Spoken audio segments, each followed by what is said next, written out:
Buenos días, buenas tardes, buenas noches. Como siempre, les saludamos con mucho cariño. Muchas gracias por acompañarnos en nuestro canal del Transporte Vertical. Como siempre, acá nos reunimos para conversar de los temas relevantes de nuestra industria y que siempre les invitamos para que nos acompañen y sean parte de este conversatorio. Si esta es la primera vez que estás con nosotros, bienvenida, bienvenido, gracias por acompañarnos. Y si ya nos conocemos, bueno, qué bueno tenerte de vuelta en nuestros programas. Como siempre, la invitación es a que te integres y seas ser parte de nuestra agenda. Puedes dejarnos tus comentarios, tus observaciones abajo en la caja de comentarios. Este programa, como siempre, llega hasta ustedes gracias a la Fundación Museo del Ascensor, que nos patrocina y nos impulsa con su vocación por restablecer y relevar los temas de la industria del transporte vertical. Y también llegamos hasta ustedes gracias a la revista digital transportevertical.org. Si desean conocer más y profundizar más sobre estos temas, ahí están nuestros contenidos, están invitados, transportevertical.org. Y si nos desean escribir, transportevertical.org@gmail.com. También agradecemos a HighLift, empresa especializada y certificada en mantención de equipos de transporte vertical. Si usted es administrador, arquitecto, ingeniero, está llevando adelante proyectos que impliquen estos dispositivos, no dude en contactarse con HighLift. Los datos de contacto los podrá encontrar abajo en nuestra caja de descripción. Y hoy día nos reunimos otra vez para conversar acerca de temas que son relevantes para nuestra industria, pero esta vez vamos a incluir un ángulo distinto de lo que habitualmente tratamos. Pero como siempre estamos aquí acompañados de nuestro panel de conversación, nuestros queridos amigos que como siempre con mucho agrado tengo el gusto de poder presentárselos. Quiero dejar con ustedes a Miguel Covarrubias, que es nuestro presidente de la Fundación Museo del Ascensor y director de la revista Transporte Vertical, y a Jorge Muñoz, que también es otro gran amigo y que es un experto en estos temas. Entre los dos, aunque los vean así jovencitos, suman más de 70 años de experiencia en esta industria y estamos muy contentos de poder tener este espacio de conversación con ellos. Y hoy día es un día especial porque además nos acompaña Mary Muñoz, que ella es especialista en temas inmobiliarios. Ella es ingeniero comercial y lleva muchos años en estos temas y ella nos va a acompañar porque hoy día vamos a hablar del tema de la administración de edificios. Y no solamente de la administración, lo que parece más obvio, sino que también vamos a ir a lo profundo en cuanto a lo que tiene que ver con nuestra industria del transporte vertical. Bueno, saludamos a nuestros amigos. ¿Cómo están? ¿Cómo va Muy la bien, vida? Muy muy bien. bien, bien. Qué bueno, Hola, qué bueno. hola. Una alegría poder vernos. Todas las semanas nos juntamos para hablar de estos temas. Bueno, hoy día sobre la mesa tenemos el tema de la administración de edificios. Y para abrir el panel y empezar la conversación, la pregunta es, ¿cuál es la función de un administrador de edificios y por qué un edificio necesita un administrador? Quiero partir con Miguel para que abra ahí, nos rompa el tema y ahí vamos a empezar a conversar entre todos estos aspectos. Miguel. Bueno, en primer lugar, el último conversatorio estuvimos solos con José Luis, así que bienvenido Jorge, te echamos de menos ¿Cómo la olvidarlo? oportunidad, la oportunidad Gracias, querido anterior. amigo. Bienvenida Mary, gracias por Gracias. estar con nosotros. Y con respecto a la consulta o a la pregunta, es la función de los administradores de edificios, no solamente en nuestro país, sino que en el mundo, es porque hay bienes comunes que tienen que administrarse. O sea, un edificio residencial o comercial tiene muchos departamentos, tiene muchas oficinas, y todo eso está asociado a diferentes servicios que se desarrollan para que la gente trabaje, para que la gente haga sus actividades normales. Por tanto, antiguamente era un propio vecino de la comunidad el que se preocupaba de pasar la boletita, de que llegaron los gastos comunes, de que hay que llamar a la gente de los ascensores, la gente de las calderas. Pero ese oficio, esa responsabilidad que era colectiva de toda una comunidad, porque son los copropietarios, ¿no es cierto?, recaía en una sola persona. Por tanto, el desarrollo de las ciudades, porque después se fueron construyendo más edificios, más chiquititos, más altos, más extensos, empieza a aparecer la figura del administrador, que puede ser una persona natural o una persona o una empresa, una persona jurídica. Y es la que tiene la responsabilidad de administrar estos bienes que son de un conjunto de muchas personas que viven en un edificio. Entonces, es un tercero que no es un propietario de un departamento X el que tiene que administrar y que tiene que dar cuenta a los propios habitantes de ese edificio para la marcha normal de todos los servicios que hay. Es increíble todos los servicios que hay dentro de un edificio. En el curso de la conversación nos vamos a ir Van a dando ir cuenta de apareciendo. ello. Claro, incluso el manejo de los jardines, el manejo de los portones, el portón que tiene que estar bien para que abra cuando llegue un residente, etcétera. Hay mucho. Y los animo a que percibamos esto como un fenómeno no solamente local de nuestros países latinoamericanos, sino que es un fenómeno a nivel mundial. Muy bien, pues muchas gracias por esa impecable respuesta. Bueno, aquí se da la naturaleza humana donde las necesidades tienden a ser infinitas y los recursos tienden a ser muy escasos. Y de ahí la necesidad de administrar, ¿verdad? ¿Qué opinas tú, Mary, respecto de esto de esta ecuación que a veces cuesta mucho balancear entre recursos escasos y necesidades infinitas, relativo a la administración de edificios, por cierto? Bueno, claro, la administración de un edificio, claro, es como administrar una casa grande. Uno en su casa, cuando vive en una casa, tiene gastos fijos también que asumir y otros variables. O sea, tiene ciertos ítems que tiene que cumplir todos los meses sagradamente, y hay otras cosas que van saliendo extras, y es lo mismo que ocurre en un edificio. Ahora la diferencia es que como tenemos varios dueños, entonces se pone un poco más complicado por el hecho de que también los gastos son más grandes si uno así lo considera. Por ejemplo, voy al tiro al hueso que los ascensores es un ítem importante dentro del rubro de mantenciones que uno puede tener en un edificio. Es un porcentaje, si uno solo considera lo que es mantenciones, es un porcentaje que es significativo, ¿ya? Versus mantenciones, qué sé yo, de la piscina o del jardín o de la citofonía, es un ítem importante los ascensores, eh, sobre todo donde hay más de un equipo. Por otro lado, también está el tema de los gastos que uno podría llamar fuera de los de mantención y que son periódicas, como son cuando hay que hacer reparaciones en equipos de cambios de pieza. También en el ítem ascensores es importante, siempre son costos más altos de los otros ítems que uno tal vez comparado en el tema de calefacción a veces, o en el tema de bombas de agua, que también se equiparan en términos de costos altos para una comunidad. Pero claro, uno siempre funciona con el base y considerando que siempre va a haber un gasto que va a involucrar mayores fondos.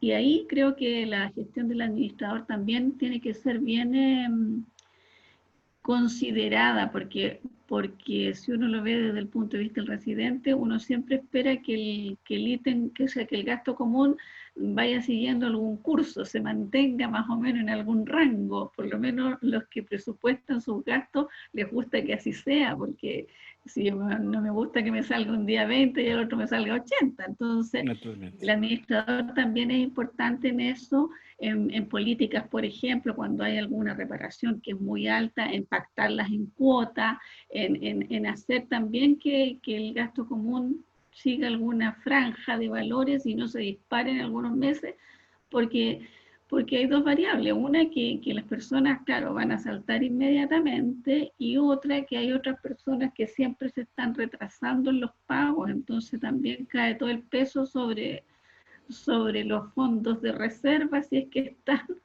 o sobre los otros residentes. Así que creo que ahí hay que ir buscando fórmulas cuando hay ese tipo de gastos. Bueno, y también cuando hay inversiones mayores, también dentro de las comunidades, sobre todo ya cuando van teniendo cierta antigüedad, hay ya inversiones grandes que hacer, como temas de las pinturas exteriores de los edificios son caras, la modernización de los ascensores también. Eh, lo mismo con el tema de las bombas, son inversiones bastante grandes que en la mayoría de los edificios no basta solo con el fondo de reserva que hay acumulado a veces, siempre se requiere determinar una cuota extraordinaria de las unidades, digamos, de cada departamento, y esas son decisiones bien importantes porque le tocan el bolsillo fuera de lo ya presupuestado a todos. Muy bien, pues muy bien. Bueno, el administrador tiene que administrar, pero no es el dueño del edificio. ¿A quién tiene que reportar él su trabajo, su gestión? ¿A quién tiene que rendirle cuentas el administrador? El administrador, para que una comunidad funcione, se establece según la ley de copropiedad que debe haber un comité de administración, que son 3 representantes de la comunidad que tienen que cumplir ciertos requisitos, o sea, tienen que ser propietarios, ¿ya? No puede ser un arrendatario parte de este comité, tiene que ser propietario, obviamente tiene que estar con sus pagos al día, y se forma este comité que a lo menos deben ser 3 personas, pueden ser más. Y este comité es como la contraparte directa que tiene el administrador para la mayoría de los temas. Sin embargo, hay temas importantes como proyectos importantes y cosas que los debe resolver la asamblea, ¿ya? Porque cuando involucran montos mayores, lo tiene que decidir la asamblea, y ahí, si es digamos, un tema específico, se cita una reunión extraordinaria para ver ese tema. Si no, lo que también se hace frecuentemente por la dificultad de que la gente asista, es presentarlos en la asamblea anual cuando hay proyectos importantes para lograr al tiro el acuerdo de lo que va a significar este compromiso económico de la comunidad.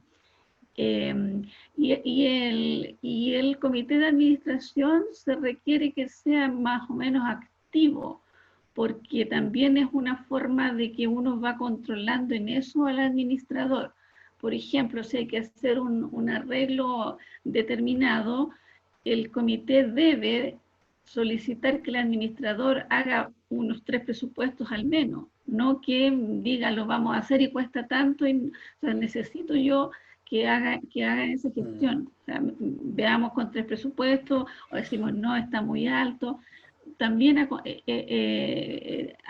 requerimientos de los residentes también, cuando hay alguna problemática, por decir algún desperfecto en algún sector y que el administrador no lo ha visto, no lo ha tomado en cuenta, claro, la gente lo canaliza a través del comité, y el comité le hace el requerimiento al administrador y se ve en específico ese trabajo. Interesante el trabajo del administrador. O sea, tiene que ser no solamente tener capacidad de llevar en orden las cuentas, sino que además tiene que ser un excelente negociador, un buen manejador de la psicología de las personas. Jorge, consulta, ¿quiénes son las personas que conforman el equipo de administración? ¿Quiénes son los que apoyan al administrador en esta gestión? Los administradores tienen un gran equipo, como todo, podríamos decir que tiene una estructura similar a una empresa. El administrador es como el gerente, tiene un subgerente en cada una de sus comunidades, y ahí vendría siendo el conserje o mayordomo, ¿ya? A la vez, el mayordomo conserje tiene su equipo, tiene los auxiliares, que son los encargados de velar por jardines, por el entorno del edificio, por la limpieza. Hay un sinfín de roles al interior de las comunidades que es como un poco invisible, pero hoy en día, con el tema de la pandemia, la gente que vive en comunidades se ha dado cuenta que muchas ha tenido que hasta sacar la basura, que en algún momento era un trabajo que desde que se fueron a vivir a sus departamentos nunca lo realizaron. Entonces hay hartas labores que se desarrollan en una comunidad y que son controladas por el administrador. El administrador tiene que estar preocupado si en algún momento se enferma el nochero, tendrá que buscar un reemplazante para que desarrolle esa actividad. O si no, va a tener que sacrificar a alguno de sus soldados y que haga el turno completo hasta el otro día cuando ya tenga una persona disponible. Entonces, las administraciones, muchas tienen algunos recursos que pueden mover de una comunidad a otra, pero comunidades más pequeñas que son administradas por un administrador que ha sido emblemático toda una vida, tienen el personal desde que muchas veces cuando comenzó el edificio. Por eso yo quería tomar un poco como para hacer historia, cómo se ha ido desarrollando esto.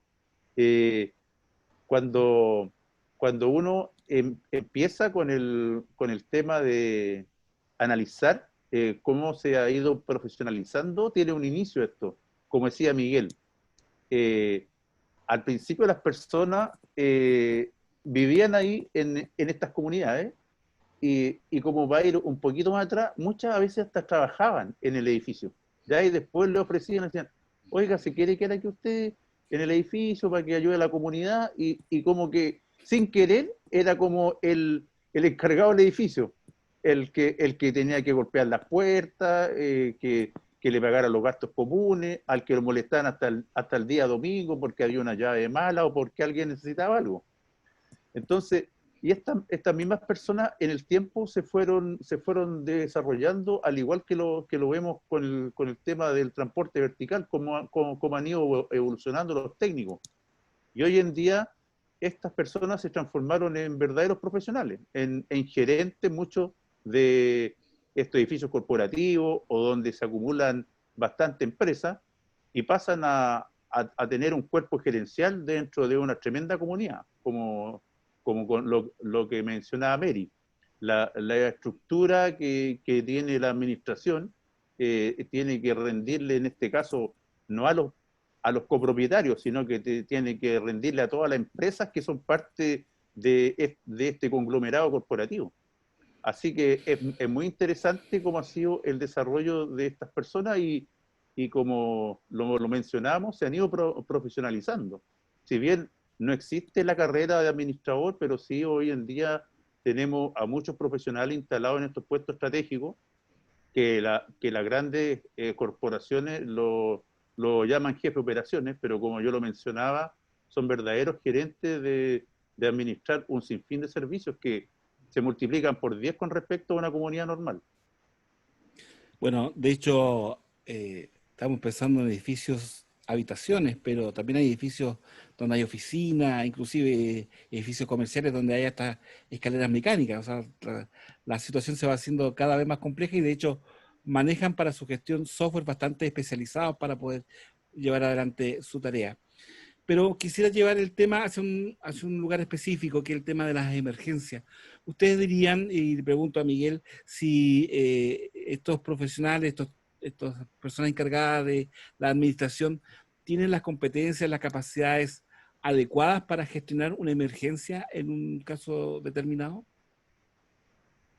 Considerando la evolución de este proceso de administración de edificios, efectivamente, una de las competencias que deben tener estos profesionales son justamente el manejo de las emergencias y de las situaciones de crisis que se pueden vivir al interior de una comunidad. Hoy día, con la crisis sanitaria que estamos viviendo, hay innumerables situaciones de crisis que viven los administradores. Por ejemplo, es un tema de crisis la violencia intrafamiliar que se puede dar en algunos departamentos de ciertas comunidades, donde señalaba Mary en su intervención anterior, no todos son propietarios. Aquí hay un aspecto muy interesante que analizar. La gente que vive en los edificios residenciales, la mayoría son arrendatarios, no tienen mayor interés en en su comunidad. Pero también se producen todos estos eventos que la pandemia está desnudando. Y nos damos cuenta de que al estar en cuarentena, la gente tiene que vivir en espacios reducidos y nos damos cuenta de que hay niveles de insatisfacción entre la familia o entre las personas que viven. Entonces, ese es un tipo de crisis. Pero también están las otras, están las crisis que se pueden vivir por un portonazo, por ejemplo, la crisis que se puede vivir porque los equipos básicos del edificio están detenidos o están funcionando mal. Entonces, el aspecto de emergencia es clave en la gestión del administrador. Pero yo diría que es más clave que los administradores desarrollen las competencias blandas en el sentido de las relaciones interpersonales que tienen que realizar hacia los residentes, porque tienen que convencer a los residentes que esos gastos son necesarios, que ese fondo es necesario para que el funcionamiento del edificio sea conforme a la estabilidad de todos los residentes. Entonces, por ley se pueden exigir muchas cosas. De hecho, todos los edificios tienen que tener planes de emergencia, comunicarlo a carabineros, a bomberos, actualizar esos planes de emergencia. Los residentes tienen que saber que en caso de sismo no pueden andar por los ascensores o desplazarse por los ascensores, que en caso de corte de energía, en vez de funcionar, el equipo electrógeno tiene que estar en buenas condiciones para que funcione al menos un ascensor. Entonces, la situación de emergencia está siempre presente en los edificios y yo creo que estoy convencido que las organizaciones de administradores que existen en los distintos países hacen que justamente sea uno de los elementos que cada administrador está desarrollando. Eso podría decir con respecto a la pregunta, José Luis. Muy bien, pues muy bien, Miguel. Mary, una consulta. El administrador gestiona, lleva las cuentas, lleva que el presupuesto se ajuste a las necesidades del edificio, pero la persona que está en contacto directo con las personas, con los usuarios del edificio, por decirlo así, son los mayordomos, ¿no? Los conserjes, sí. el personal. Y esas personas están en capacidad de poder superar o sobrellevar una emergencia, reciben algún tipo de contenido que les permita poder, en caso de incendio, de sismo, corte eléctrico, de flujo eléctrico o atrapamiento de los sensores, por ejemplo, qué hacer o se apela al sentido común. Yo creo que ahí hay una deficiencia en general. Yo diría que, y es por ambos lados, ¿ah? Es por el lado de los administradores y es por el lado de los requerimientos que hacemos los usuarios de ese servicio o los residentes de un condominio en particular, porque yo siento que hay solamente, no en todos los casos, pero en un gran porcentaje, como solamente restringirse a lo que la ley o tratar de cumplir lo que la ley mínimamente exige. No hay mayor, salvo que hayamos tenido algún siniestro o alguna situación específica donde sí tomamos el peso de lo que significa no tener las competencias para enfrentar una situación de ese tipo de crisis.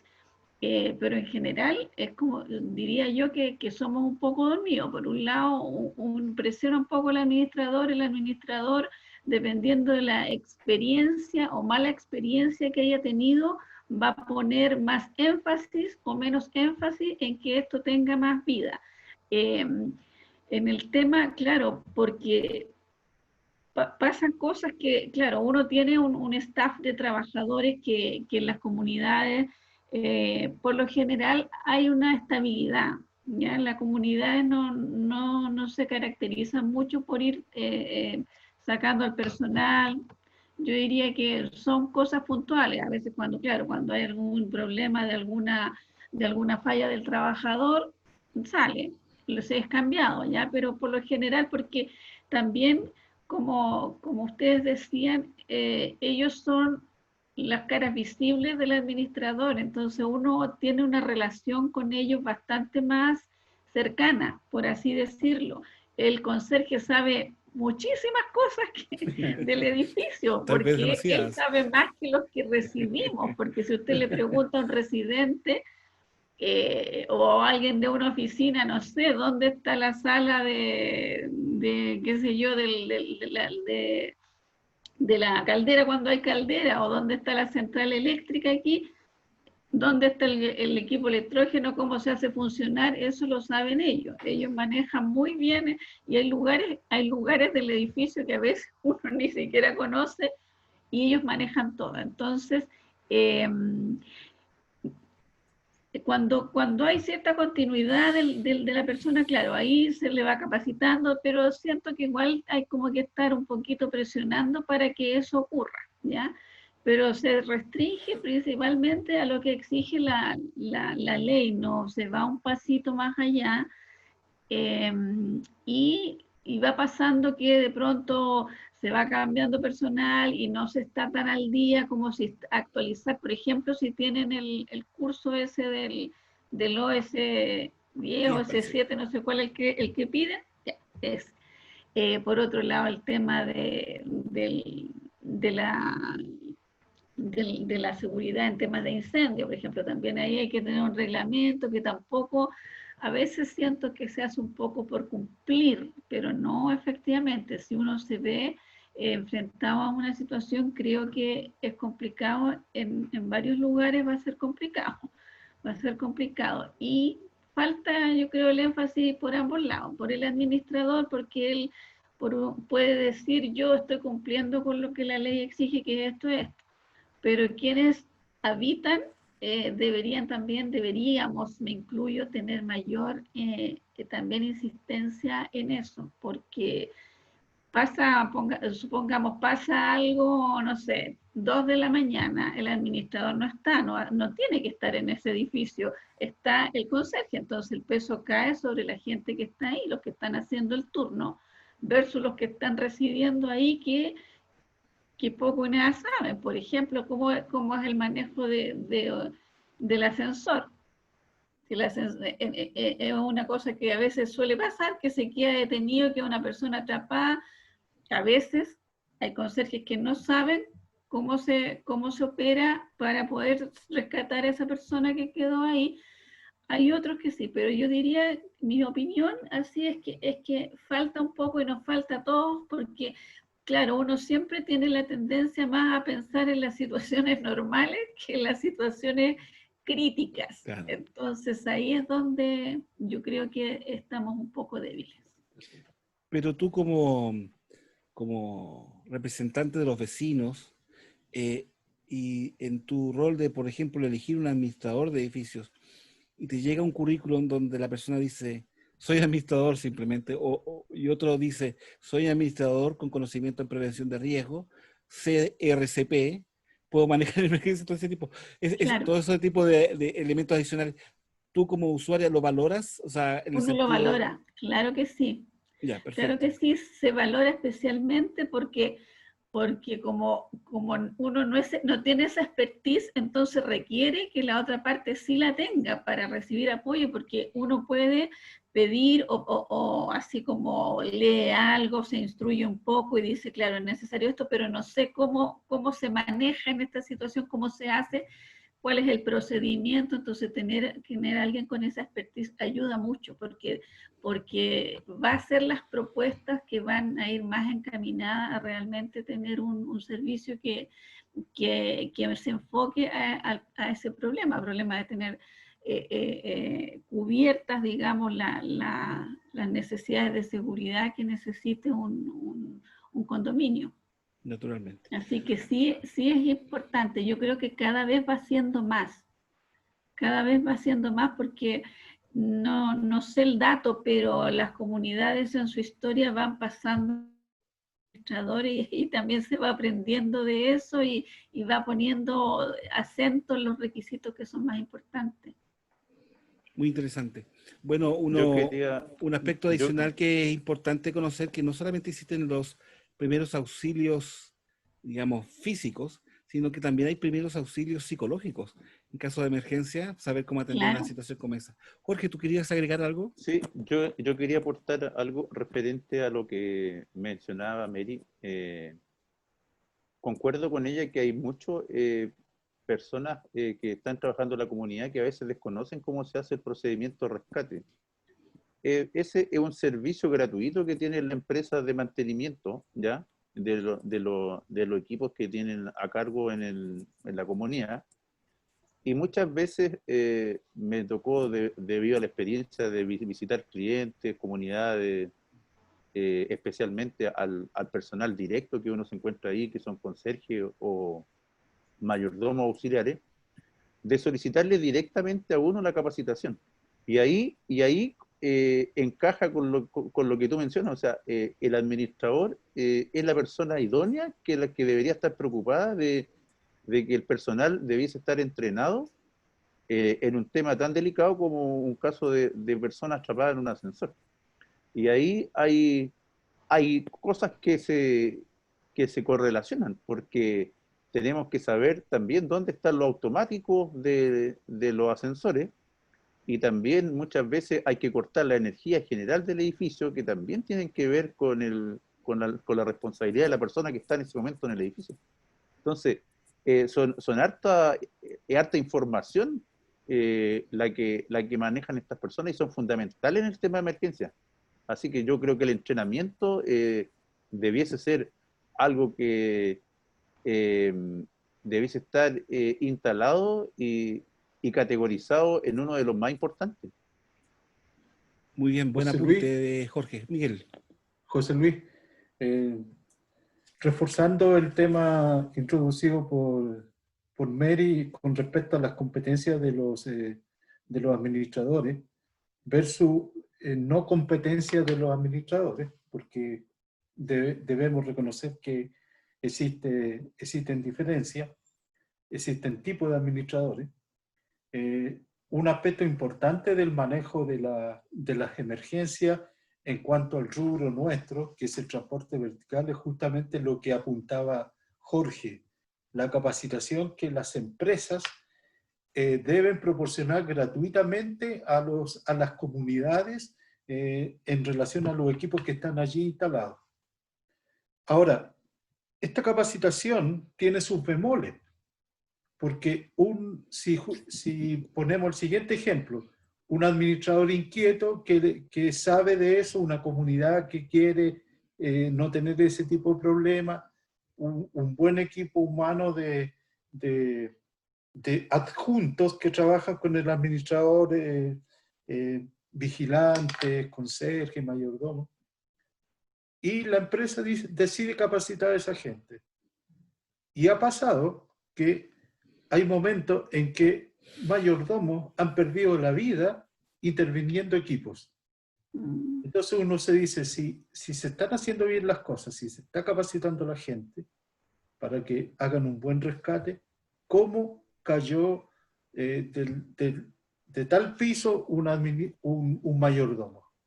Porque son los mayordomos y los conserjes los que han sufrido estos eventos trágicos de perder la vida en un ascensor. Aquí hay un fenómeno que es muy importante notarlo. A veces se da la coincidencia de que la empresa responsablemente, en conjunto con la administración, capacita a ciertos trabajadores de un edificio para que hagan esa tarea. Pero resulta que cuando se produce el evento, no estaban esos trabajadores que tenían la capacitación. Intervienen otros. O intervienen otros que sus compañeros le dijeron, oye, no, si es re fácil sacar los pasajeros encerrados, tenéis que abrir aquí, allá, cortar aquí, qué sé yo. Y ahí se producen los eventos. Entonces, es un tema muy importante, pero que en el fondo hay que irlo mejorando porque hay que darle una tranquilidad a los residentes de que efectivamente todo el personal humano que trabaja en el edificio está capacitado para hacer intervenciones correctas en cuanto a ciertas situaciones de emergencia. Eso era el aporte que quería hacer. Muy bien, Miguel. Bueno, estamos acá conversando acerca de estos temas en relación a la administración de edificios. Estamos llegando hasta ustedes gracias a la Fundación Museo del Ascensor y revista transportevertical.org.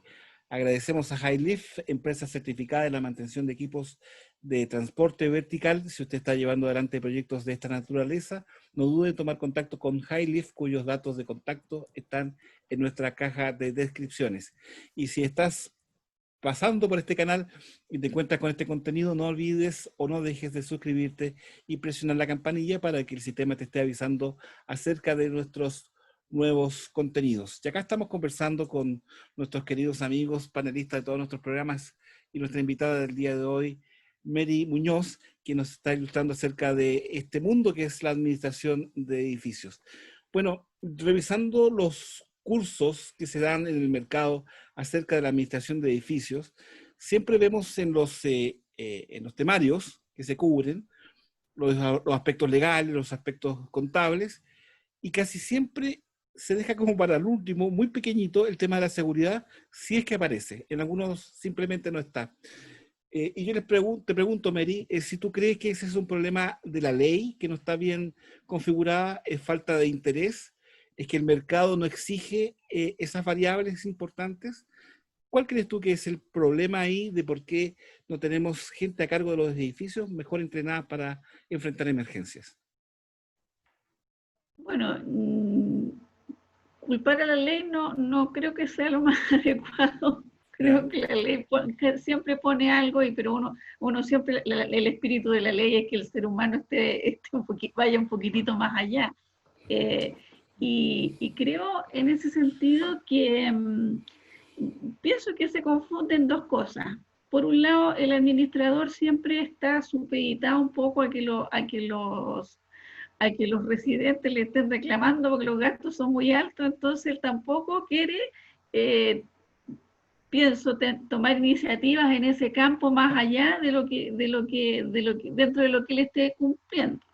Siento que un poco también la responsabilidad está por el lado de la contraparte, ¿eh? De los residentes, porque, y hablo desde el punto netamente de residente, uno también es medio dejado, o sea, particularmente yo siempre me preocupa un poco cuando veo, por ejemplo, el sistema de incendio, que nosotros estábamos mal, ya, o sea, ahí empezar a presionar, veamos esto, o sea, pidamos presupuestos, veamos de cuánto estamos hablando, después uno encuentra la forma de cómo llegar a un acuerdo y que este costo sea asumido de forma, digamos, por la comunidad no tan pesada, y buscamos la fórmula, pero se puede hacer, hay que hacerlo. Pero en general no, porque los seres humanos un poco reaccionamos como a los acontecimientos, y voy más allá, o sea, como país reaccionamos.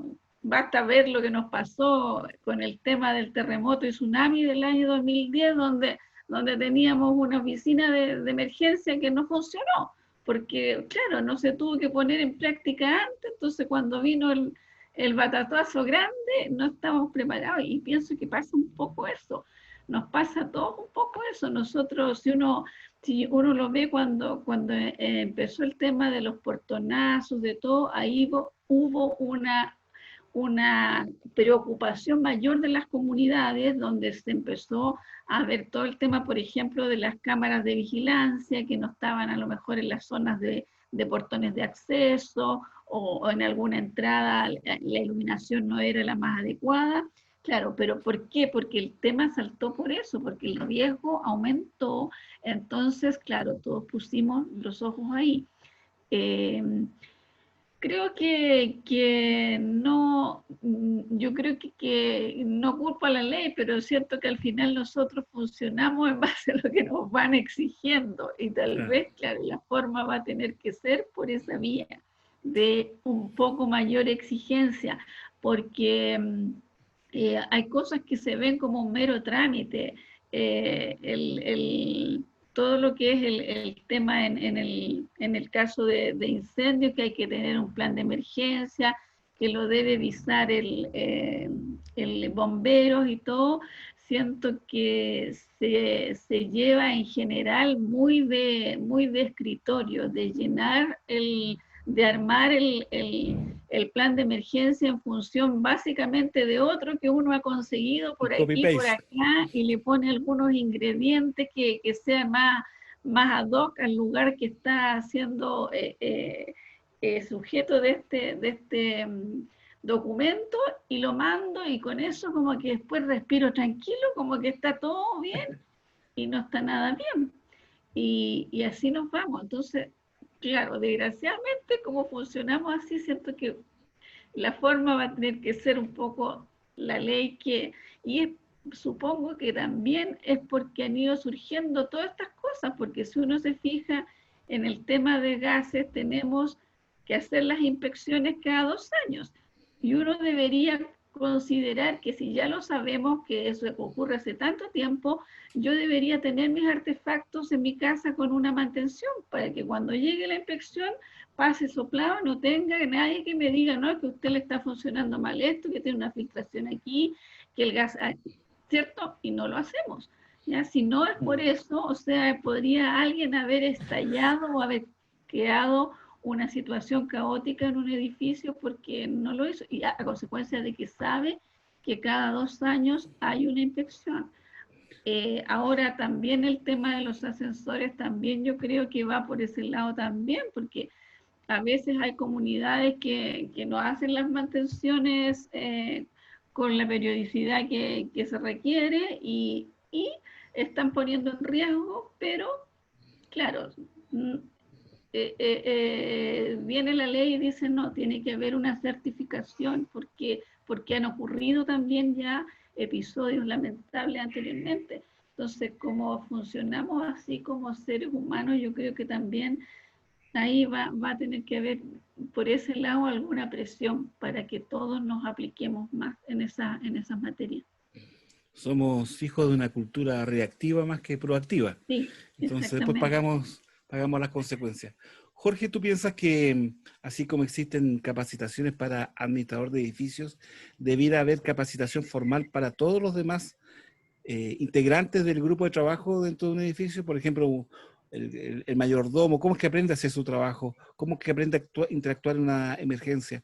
¿Cómo aprende Imagínate en un edificio donde hay muchos niños y hay balcones, y después hay un niño que queda colgando del balcón. ¿Cómo manejar una cosa tan particular como esa? Entonces, ¿tú crees que el resto del equipo también necesitaría tener capacitación? Indudablemente, yo creo que la mayor capacitación debiese tenerla la gente que está ahí viviendo todos los días con la comunidad. Está expuesta a cualquier cantidad de variables de diferentes eventos. O sea, no solamente con temas de ascensores, sino que puede haber una persona que vaya descendiendo por la caja escala y que se caiga y que se fracture un pie. Entonces, o sea, ¿cómo operamos ahí? Tenemos la comunidad una silla de ruedas disponible para trasladar a la persona. En muchas comunidades ni siquiera existe una silla de ruedas para una persona con capacidades diferentes. Habrán camillas especializadas, habrá algunas zonas de atención primaria, por mientras que llega una ambulancia. Se me vienen muchas interrogantes a la mente. Entonces, en un espacio tan reducido existe un universo de como se dice hoy en día en las empresas cuando aparecen problemas de oportunidades. Entonces, es fundamental que las personas que están ahí tengan una capacitación realmente integrada a las labores que desarrollan. Y debiese ser una capacitación que por lo menos una vez al año estas personas fueran reforzando estos conocimientos. Porque voy a volver un poco a lo que yo hablaba del tema de las inducciones de rescate o cómo realizar un instructivo rescate. A las compañías se les pide que se hagan estas instrucciones que son súper valiosas, pero resulta que hay gente que la hizo hace 10 años y que nunca más tuvo un refresh, que es súper importante, porque independientemente de que los ascensores tienen su principio original, o sea, todos funcionan de manera muy similares, pero las máquinas muchas veces se van sofisticando, los equipos se van modernizando. Hoy en día hay equipos que los rescates se realizan electrónicamente, no solamente mecánicamente. Entonces, hay otras variables que se han ido sumando y también eso hay que incluirlo en todo este tipo de capacitaciones. A lo mejor el conserje, el mayordomo, hizo una capacitación en un edificio donde había unos ascensores del año 40, 50, y ahora está en un edificio súper moderno que todo electrónico. Entonces, yo creo que las capacitaciones son fundamentales, como para cerrar el tema, pero además que esas capacitaciones tienen que estar actualizadas a la era actual y con los equipos que están instalados en el inmueble donde la persona va a desarrollar su trabajo. Muy bien. Miguel, si simulamos esto como si fuese un juego, naturalmente necesitamos el fair play de los jugadores que están en la cancha, ¿verdad? Pero también necesitamos tener un árbitro que se sepa las reglas del juego y que pueda imponerlas. ¿Tú crees que la ley en este sentido no es, o la normativa no es lo suficientemente descriptiva o no se ha ajustado a los requerimientos de la modernidad de los cuales hablaba Jorge? Bueno, de lo que conozco yo con respecto a la ley y incluso a la normativa, siempre la normativa está estableciendo estándares mínimos. No son estándares que tomen la generalidad de las cosas, sino que es el mínimo. Y como contraparte, estamos acostumbrados a cumplir el mínimo. Y por eso, si nos piden un sistema de evacuación o un sistema de emergencia, cumplimos con eso. Y como decía Mary anteriormente, elaboramos un plancito, lo tenemos ahí y punto. Y con eso ya estamos listos. Entonces, el árbitro yo creo que también tiene que avanzar en este campo. Y de hecho, en el Ministerio de Vivienda y Urbanismo, a raíz de que está muy lento el proceso de certificación de los equipos de transporte vertical, se está pensando crear un registro de administradores. Porque justamente en la gestión de certificación y mantenimiento periódico de los equipos de transporte vertical, el administrador como la voz de la comunidad y que tiene que rendirle cuenta a la comunidad y que tiene que convencer a la comunidad de que es necesario la mantención de esos equipos y la certificación, ha estado muy lento. Entonces, el ministerio, la autoridad está pensando de que esta profesión de administradores debiera tener un registro nacional donde se controlen las competencias, donde se capacite y donde ellos efectivamente cumplan una labor de intermediación entre los propietarios, por un lado, que no siempre, ya hemos visto, que no siempre habitan los edificios, los residentes, que son la mayoría arrendatarios, y tenemos otro fenómeno, el cómo preparamos o cómo preparan los administradores, en el caso de los edificios de oficinas, cómo preparan esos edificios para que una vez que vaya desapareciendo las cuarentenas en los distintos países, cómo ingresa la gente a trabajar en la oficina, va a ser todo un desafío nuevo. O sea, ahí tenemos mucho trabajo, sobre todo estos especialistas que se llaman administradores van a tener mucho trabajo de desarrollar muchas cosas y de pensar de que tienen que tener un hábitat bastante saludable para el trabajo de las personas cuando ingresen a los edificios de oficina. Y los edificios comerciales, que se están pensando abrir los edificios comerciales, también hay un mundo de desafíos por realizar. Bueno, parece ser que este es un mercado que está en claro desarrollo. Vamos en tránsito desde un querer hacer hacia un profesionalismo y todavía no llegamos, al parecer, y hay mucho por hacer. Estamos llegando ya al término de nuestro programa. Creo que ha sido muy informativo, especialmente para la comunidad que nos esté viendo. Creo que nos va a traer muchas luces respecto de cómo tomar decisiones en cuanto a este aspecto. Pero antes de separarnos, quisiera hacerle una última consulta a Mary. está la ley, está el administrador, pero también están los habitantes del edificio. Y la pregunta es, ¿qué tan frecuente participan los habitantes en ejercicios de emergencia? Antiguamente le llamaban Operación Daisy o Operación Cooper. ¿Hay buena disposición de la gente a participar de estas actividades? Y si lo hacen, ¿con qué frecuencia lo hacen en un edificio normalmente? Yo creo que en este momento, como está todo tan mínimo, no ve uno mucha acción. Pero sí siento que al existir ya más, como así decirlo, que sea más un requisito más importante, sí va a haber la disposición, yo creo, y también uno ya lo va asumiendo como algo de la operativa frecuente, ¿ya? Como uno hacía en el colegio, que había que hacer el plan DAISY cada tanto tiempo, y había que hacerlo, o en algunos más en edificios de oficinas, que se hace más que en los residenciales. En los Sí, de oficinas yo he visto que se hace más, digamos, hay más frecuencia y más rigurosidad en que así se haga que en los residenciales, ¿ya? Pero creo que sí hay que encaminar hacia ese rumbo, porque si tomamos todas las aristas de todas las medidas de precaución que hay que tener, uno no puede recargar solo en los trabajadores que están ahí en el momento en que ocurre un evento. O sea, muchos de la problemática o a veces de las tragedias que ocurren es por imprudencia de quienes estamos habitando en ese momento el lugar que se siniestra, más que porque precisamente porque no hay una preparación, digamos, un ensayo, un protocolo que diga, o sea, si ocurre esto, ya uno sabe, no hay que hacer esto, no hay que hacer lo otro, pero también siga las instrucciones de tal persona.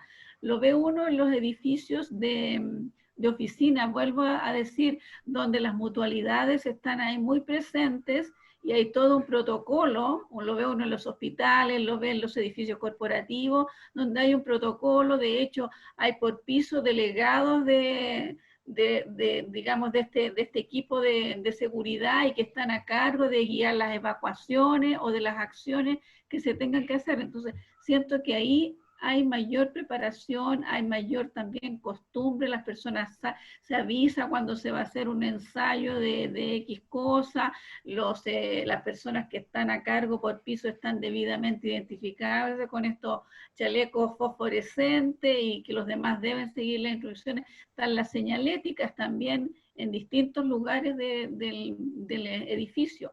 No ocurre así en lo residencial, por lo menos en los que son, no sé si tal vez donde hay mixtura de residencial y de oficina puede ser que funcione un poco más, pero en los puramente residenciales es muy poco. O sea, se limita a que uno sepa que hay alarmas de humo, detectores de humo, están las alarmas, por lo tanto, que suena, está la zona donde uno ve que están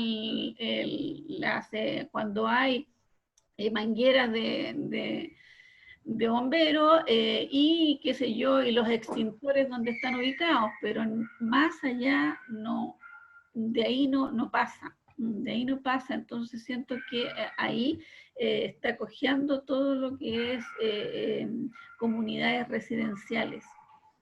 Tal vez esté ahí el factor hablando de los edificios corporativos, donde por las mutuales y por los reglamentos y las responsabilidades ha sido más fácil crear cultura de seguridad, cosa que no es posible hacer en los edificios de habitación.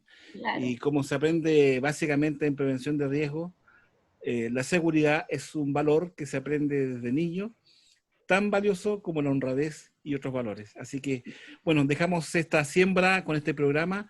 Queremos agradecerle a nuestro panel de conversación que toda la semana viene a enriquecernos con su sabiduría, y de manera muy especial a Mary Muñoz, quien amablemente ha dispuesto de su tiempo para compartir con nosotros estos instantes y responder a nuestras inquietudes. Les agradecemos a todos. No sé si quieren hacer alguna observación al cierre. Yo les agradezco que me hayan invitado. En realidad fue una conversación muy grata, así que agradecida.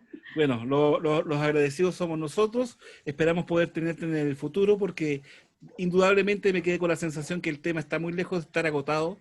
Hay mucho más que conversar y hay mucho más que construir. Así que muchas gracias. Nos despedimos de nuestra comunidad y nos despedimos de ustedes que nos acompañaron en este programa hasta este momento. Creemos que el tema es valioso. No es una particularidad, es un aspecto que nos va a ayudar a vivir más, mejor y de manera más segura, por nosotros y también por nuestras familias.